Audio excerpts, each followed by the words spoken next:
Another particularly hot spot has appeared on the map of Donetsk region, the city of Avdiivka.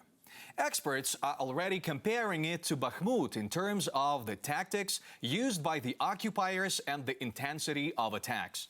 And although the Russian advance on both fronts is much slower than they expected, the White House said the Kremlin is preparing for a new offensive against Ukraine. Whether the occupiers have the strength to do so, where they can strike, and what directions the Ukrainian army can take to attack in our review. A rocket and fresh shrapnel. We take it as material evidence. Enemy attacks on Avdiivka are intensifying every day. British intelligence called this section of the front line the second Bakhmut. The Russians are using similar tactics. They are not sparing manpower, bombarding with artillery and aircraft and destroying the city meter by meter. Enemy aircrafts arrive and destroy private houses and residential areas. Missile strikes are carried out.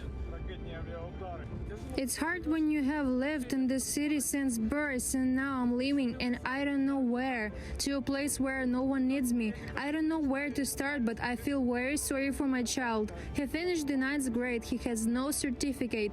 I want a normal life for him.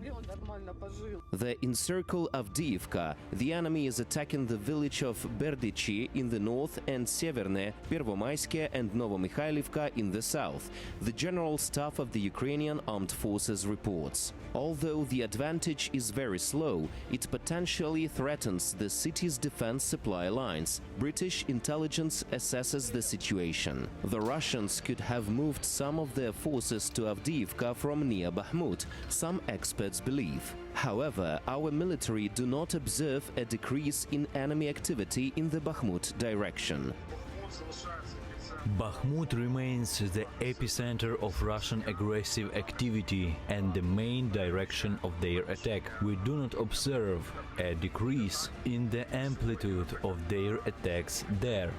Analysts at the American Institute for the Study of War currently believe it is unlikely that Russia will succeed in forcing the Ukrainian armed forces to withdraw from Avdiivka, as well as from Bakhmut.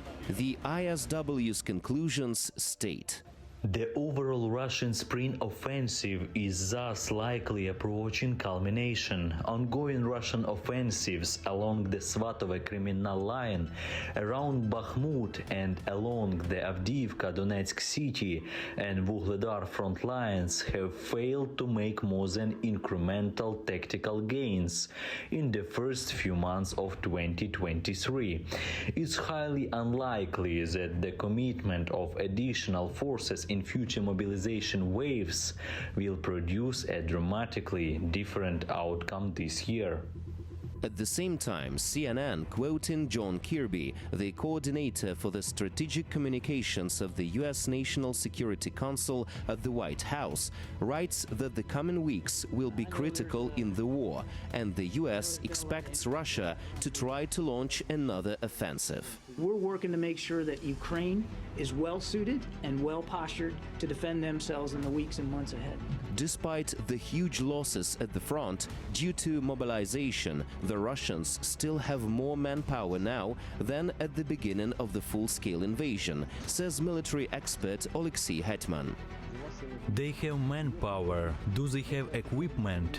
We often say they do not have equipment and they are almost running out of it. They do not have enough equipment for the newly formed units joined by the newly mobilized people. But the equipment they do have is quite a lot. From Kupiansk to Vuhledar, Bakhmut, Mariinka, Avdiivka, it's about 500 kilometers, and in the north of these arts, there are at least 100,000 Russians and about 2,000 heavy weapons. In the south, Vuhledar and beyond, there are even more, about 125,000 troops, with about the same amount of heavy equipment and artillery. In addition to their strategic plan to capture Donetsk and Luhansk, the Russians may be planning to attack Kherson again. At least that's what the so-called governor of the occupied Kherson region, Volodymyr Saldo, is promising. Meanwhile, Politico, citing an unnamed US official, writes that the liberation of Kherson region may be one of the areas of the spring counteroffensive by Ukrainian troops. Another possible option for a counteroffensive, according to Politico, is an attempt to cut off the land route to Crimea near Berdyansk. Thanks for watching our YouTube channel. Latest news, trends, and analytics on all about Ukraine. Like, share, and subscribe. Any questions, proposals, and comments, contact us via email.